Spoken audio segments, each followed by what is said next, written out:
Grammarly.com Unlimited drama series. The garage smelled like motor oil and broken dreams.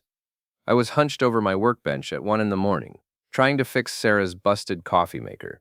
The irony wasn't lost on me that I was repairing something for a woman who'd been breaking me for months. The house was dead quiet, except for the hum of the refrigerator in the kitchen and the occasional creak of settling wood. That's when I heard it. The sharp buzz of Sarah's iPhone vibrating against the granite countertop she'd insisted we couldn't afford but bought anyway. I wouldn't have thought twice about it, except Sarah never forgot her phone, ever. The woman slept with that thing clutched in her hand like a security blanket. But tonight, she'd rushed out to her emergency meeting at the advertising agency so fast she'd left it behind. The phone buzzed again. Then again. Jesus Christ, I muttered, wiping grease off my hands with an old rag. My name's Jack Morrison, and I've been married to Sarah for 23 years. I'm a construction supervisor. She's a creative director at Henderson & Associates. We used to be happy, used to be a lot of things. I walked into the kitchen, my work boots heavy on the hardwood floors Sarah had picked out during our renovation phase 3 years ago. The phone lit up with another message, and I glanced at the screen without thinking. She's occupied now. She'll call later. D. My blood turned to ice water. I stared at that message for what felt like an hour but was probably 30 seconds. My brain tried to process it, tried to find some innocent explanation. Maybe it was about a client. Maybe Sarah was in a meeting with some guy named Dave or Dan or... But I knew. Deep down in my gut, where the truth lives before your brain catches up, I knew exactly what occupied meant. My hands shook as I picked up the phone. Sarah hadn't changed her passcode. Still our wedding anniversary, which now seemed like a sick joke. I scrolled through the messages, and there it was, months of them.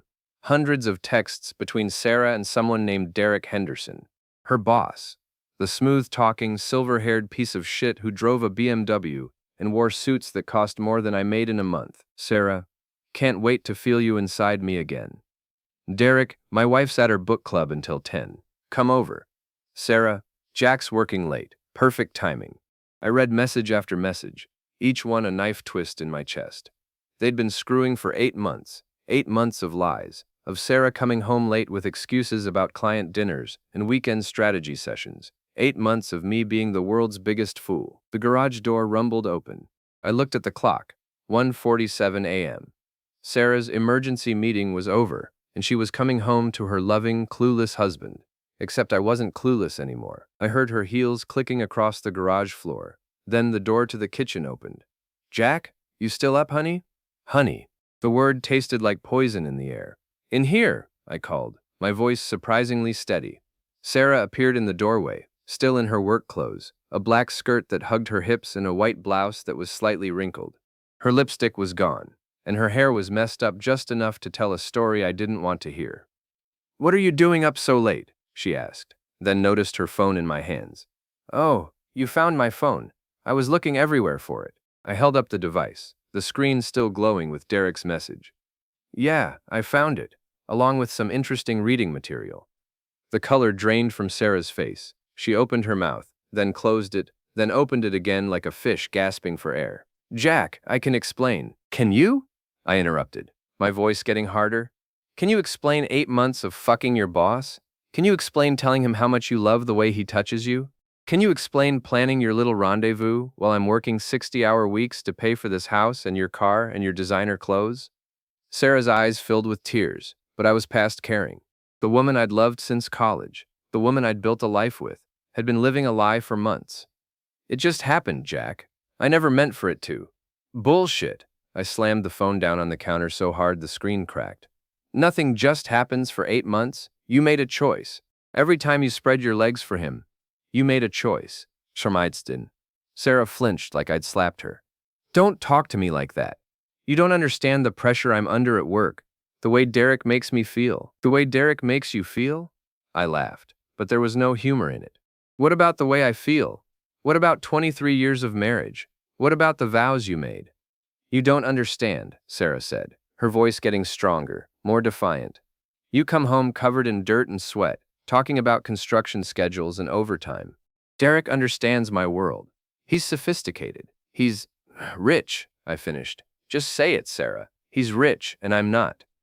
Oh, she looked away, which was answer enough. That's when I made my decision. Not the revenge part, that would come later, but the decision to stop being the victim in my own story. I picked up my phone and typed a message to Derek Henderson's number. No need for her to call later. You can have her. We're done. I hit send and watched Sarah's face go white as her phone buzzed with the notification. What did you do? She whispered. I set you free, I said, grabbing my truck keys from the hook by the door.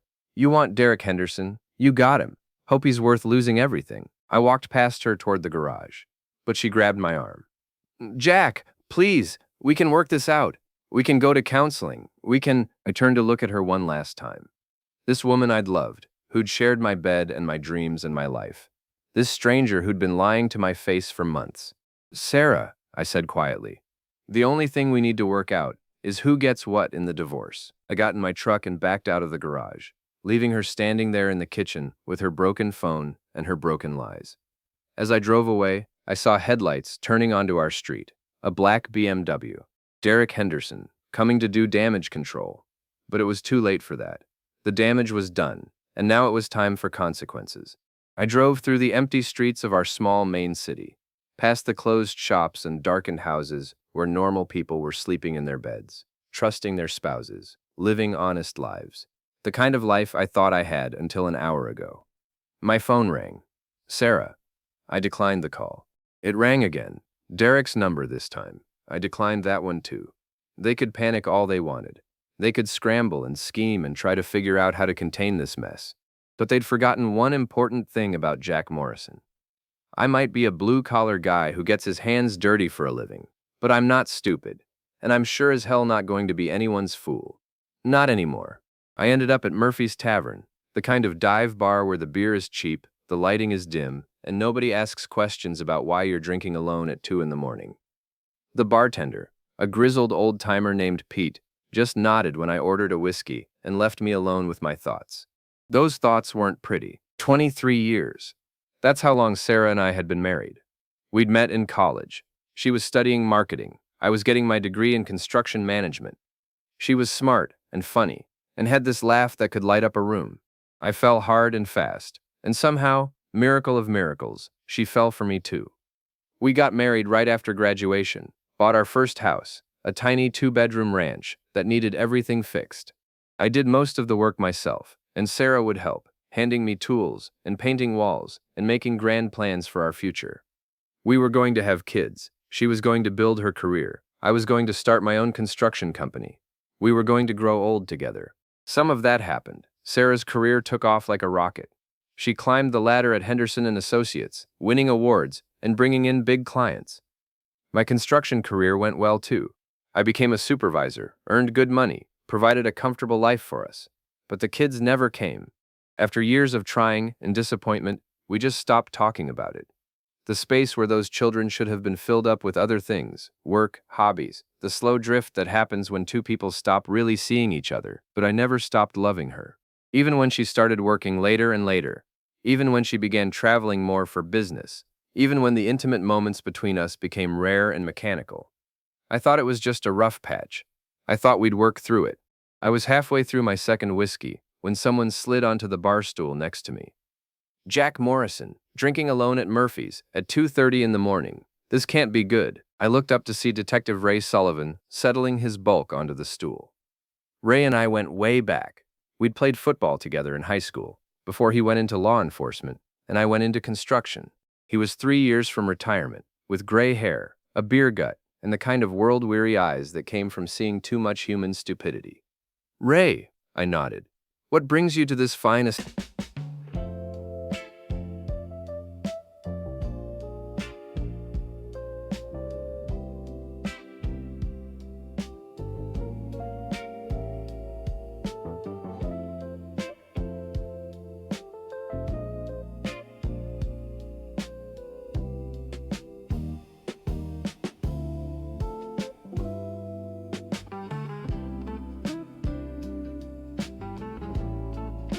establishment. Got a call about a domestic disturbance on Elm Street. Turned out to be nothing. Drunk college kids fighting over a girl. Saw your truck in the parking lot on my way back to the station. He signaled Pete for a beer. Want to tell me why you look like someone ran over your dog? I considered lying, making up some story about work stress or insomnia. But Ray had been a cop for 25 years. He could smell bullshit from a mile away. Sarah's having an affair, I said simply. Ray's beer stopped halfway to his mouth. Jesus, Jack, you sure? I pulled out my phone and showed him some of the text messages I'd photographed before Sarah got home. Ray's expression grew darker with each screen. Derek Henderson, Ray said, handing the phone back. I know that name, runs that fancy ad agency downtown. Married to some socialite, couple of kids in private school. Yeah, well, apparently he's been running more than an ad agency. Ray was quiet for a long moment, drinking his beer and processing the information. Finally, he spoke. What are you going to do? It was a good question. The smart thing would be to call a lawyer, file for divorce, split our assets, and move on with my life. The civilized thing, the mature thing. But I wasn't feeling very civilized. I don't know yet, I said, but I'm not going to just roll over and take it. Ray studied my face. Jack, I've seen what happens when good men go bad because of cheating wives. Don't do anything stupid. Define stupid. Anything that gets you arrested.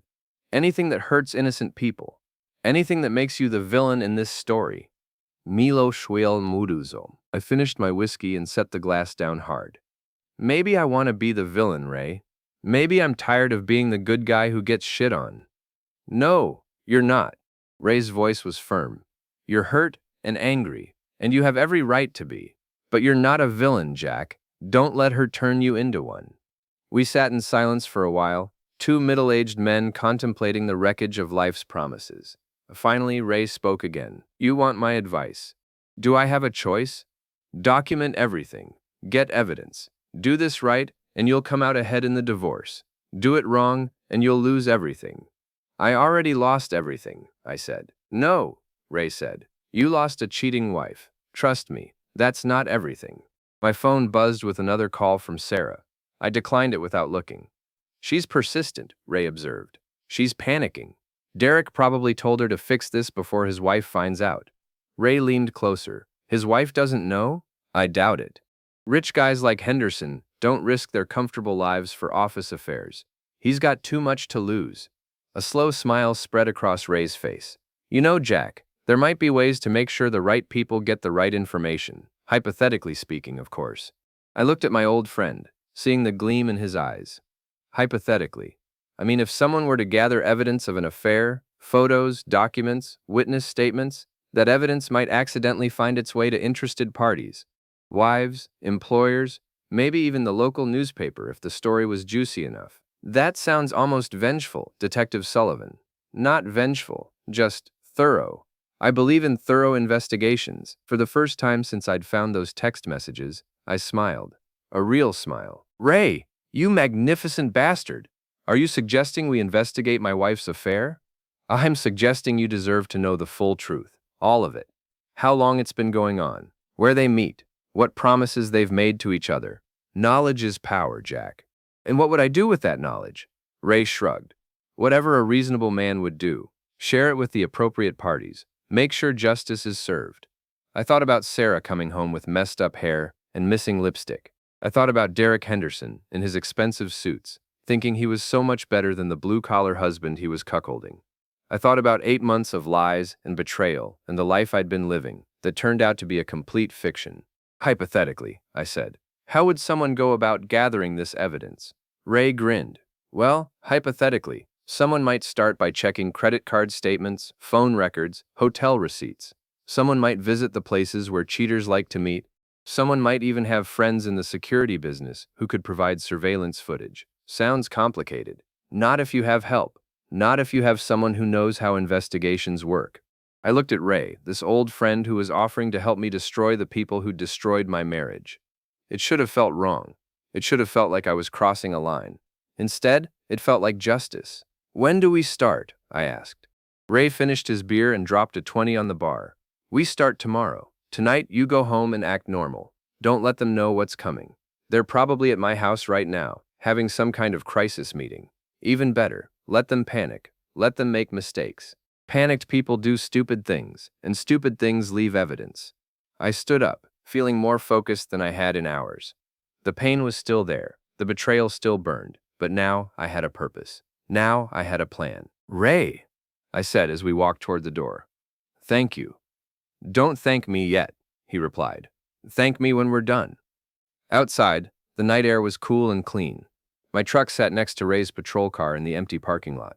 In a few hours, the sun would come up on a new day, and I'd begin the process of taking my life back. One more thing, Ray said as we reached our vehicles. Whatever we find, whatever we do with it, we do it right. Legal, clean, no shortcuts. I won't be part of anything that crosses the line. Understood. Good. He got in his car, then rolled down the window. Jack, she's going to try to convince you this is your fault, that you drove her to it, that you weren't enough for her. Don't listen to that bullshit. A cheater is a cheater, and the only person responsible for her Don't leave. Let me explain. Explain a shade I don't own. Watch more on Grammarly.com. choices is her. I nodded, not trusting my voice. Ray drove away, leaving me alone in the parking lot with my thoughts and my plans. I got in my truck and headed home, wondering what I'd find when I got there. Whatever it was, I was ready for it. The victim phase of my life was over. Now came the reckoning. I pulled into my driveway at 3:15 a.m. to find Derek Henderson's BMW still parked on the street. The lights were on in my living room, and I could see two silhouettes through the curtains, heads close together in what looked like an intense conversation. Perfect. Let them scramble. Let them try to figure out how to contain the mess they'd made. I parked in the garage and sat in my truck for a moment, gathering myself. Ray was right. I needed to play this smart. No emotional outbursts, no dramatic confrontations, just cold, calculated moves toward a specific goal. The goal being the complete destruction of Derek Henderson's comfortable life and Sarah's career. I walked through the garage into the kitchen, making enough noise to announce my arrival. The conversation in the living room stopped abruptly, followed by urgent whispers and the sound of movement. Sarah appeared in the kitchen doorway, her eyes red from crying. Behind her, Derek Henderson stood awkwardly by the fireplace, looking like he'd rather be anywhere else in the world. Jack, Sarah said, her voice shaky. We need to talk. No, I said, opening the refrigerator and grabbing a beer. You need to talk. I need to listen to whatever bullshit story you've cooked up. Derek stepped forward, trying to look authoritative. In person, he was smaller than I'd expected, maybe 5'10", soft around the middle, with the kind of pale complexion that came from spending too much time in boardrooms and not enough time in the sun. Jack, I want you to know that Sarah and I never intended for this to happen. It was just, stop right there, I interrupted, pointing my beer bottle at him. You're in my house at 3 in the morning because you've been fucking my wife for 8 months. The last thing I want to hear is how you never intended for it to happen. Derek's face flushed. There's no need to be crude about this, I laughed, a harsh sound that made both of them flinch. Crude? You want to talk about crude? How about screwing another man's wife while he's working overtime to pay for her lifestyle? How about lying to your own wife while you're playing house with mine? Jack, please, Sarah said, stepping between us. Can we just sit down and discuss this like adults? Adults? I took a long pull from my beer, studying both of them. Adults don't sneak around behind their spouse's back for 8 months. Adults don't send text messages about how they can't wait to feel each other inside them. Sarah's face went white. Derek looked like he might throw up. You read all of them, didn't you? Sarah whispered. Every single one. Very educational. I especially liked the one where you told him you wished you'd met him before you married me. That was a nice touch. Derek cleared his throat, trying to regain some composure. Look, Jack, I understand you're upset. Upset? I set my beer down and took a step toward him. Derek instinctively backed up.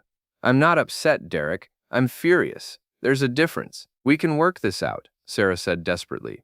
We can go to counseling. We can... Sarah, shut up.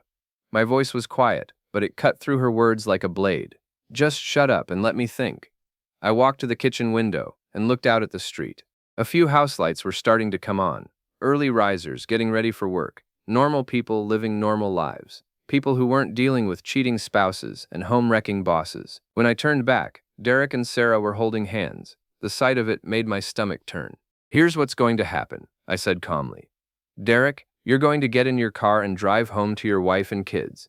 You're going to pretend this conversation never happened. Derek nodded eagerly, clearly ready to escape. Sarah, you're going to pack a bag and find somewhere else to stay. I don't care where. Derek's house, a hotel, your sister's place. I don't give a shit, but you're not sleeping in my bed tonight. Jack, This is my house too. Not anymore. Not after what you've done. Derek squeezed Sarah's hand. You can stay at the Marriott downtown. I'll pay for it. The casual way he offered to pay for her hotel room told me everything I needed to know about their relationship. This wasn't just sex. Derek was already taking care of Sarah financially. Probably had been for months. How generous, I said. The least you can do after fucking up both our lives. Derek's face hardened. Now look here, Jack. No, you look here. I stepped closer to him, close enough that he had to tilt his head back to meet my eyes. You're a predator. You used your position of power to seduce my wife, and now you're trying to act like the victim. But here's the thing, Derek. I'm not going away quietly.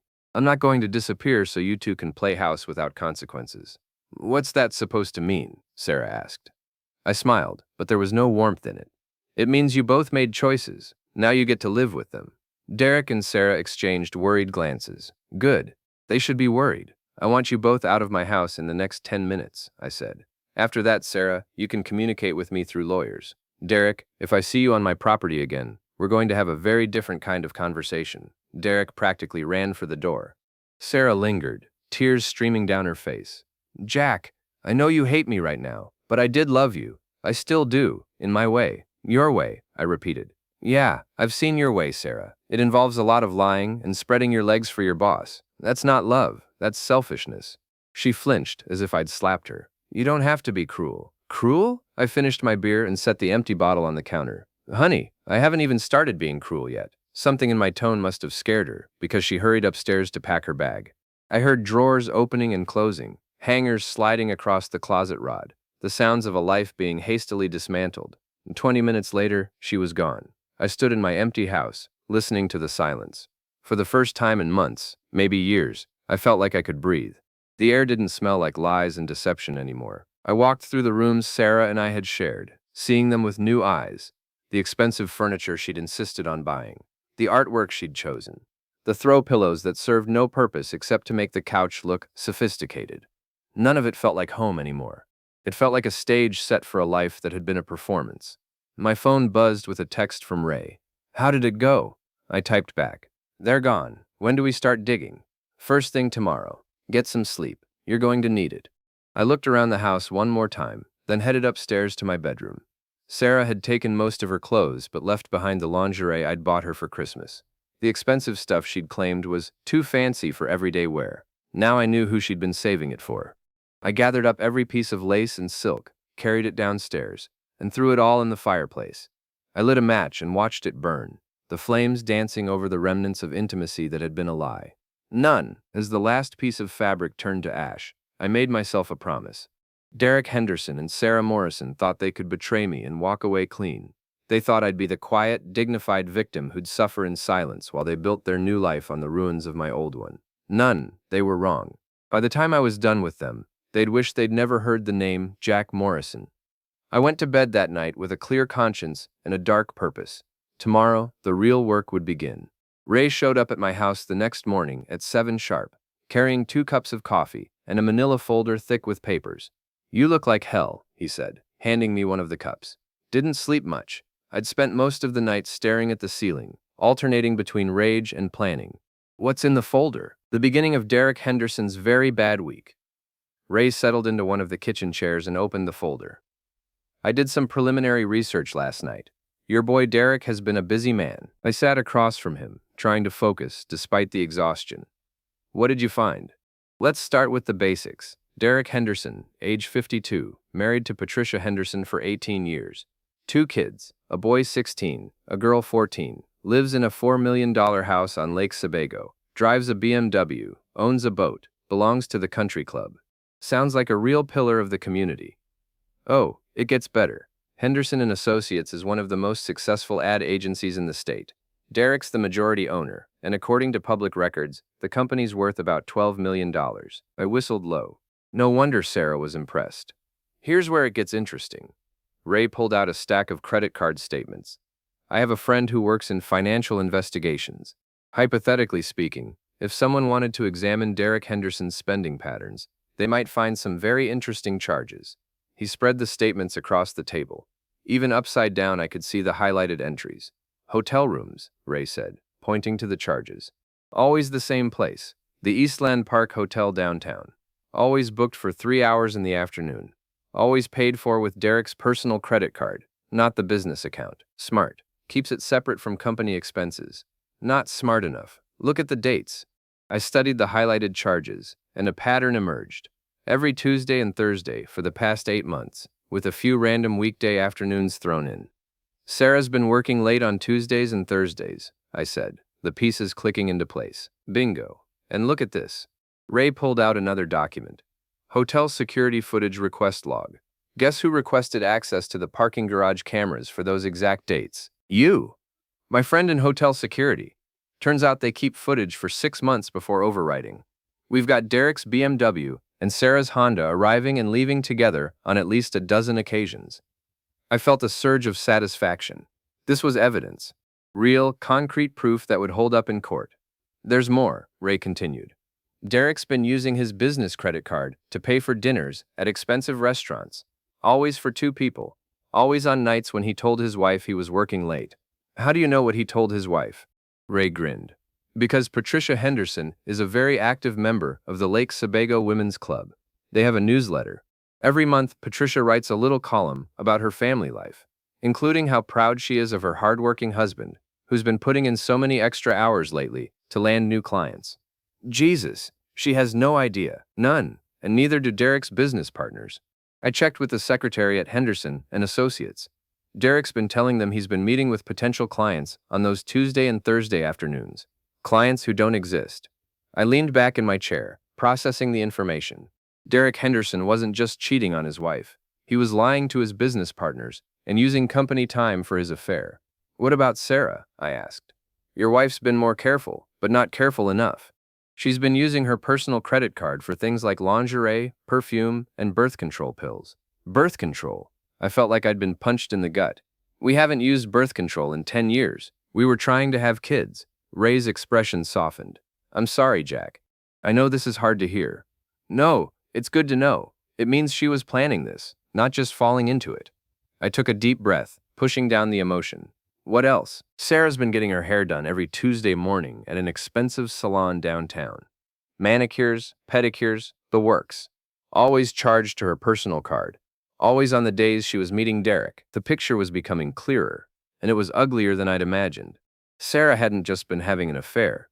She'd been conducting a full-scale deception, grooming herself for her lover, while lying to me about working late. How much evidence do we have? I asked. Enough to prove the affair in court. Enough to make sure you get a favorable divorce settlement. But if you want to really hurt them, we need more. What kind of more? Ray leaned forward, his voice dropping. We need to prove that Derek's been using company resources for personal business.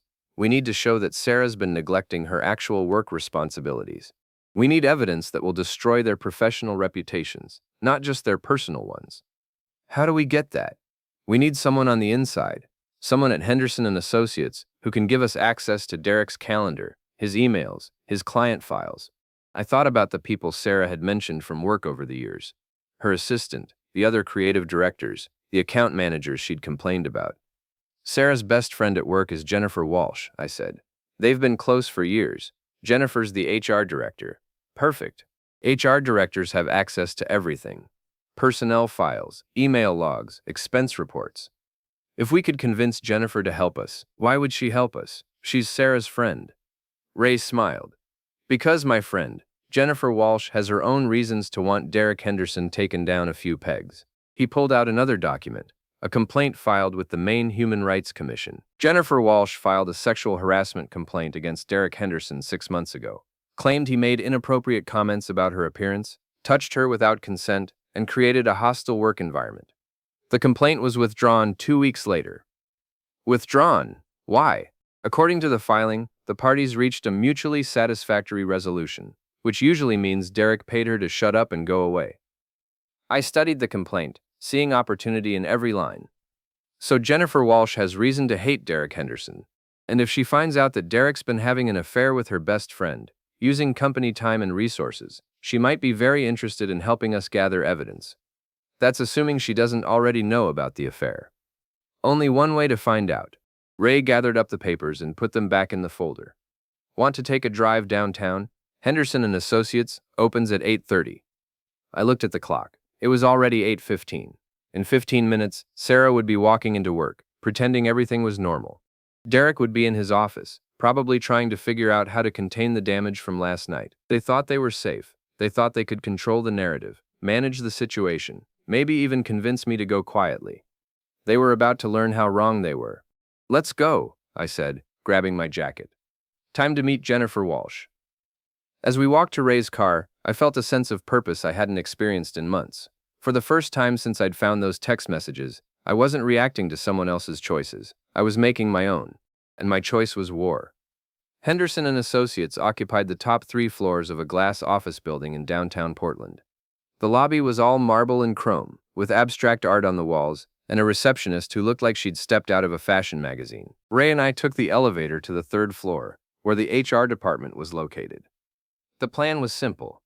I'd approach Jennifer Walsh as the concerned husband who'd just discovered his wife's affair, looking for answers and support. Ray would stay in the background, letting me do the talking. Jennifer's office was at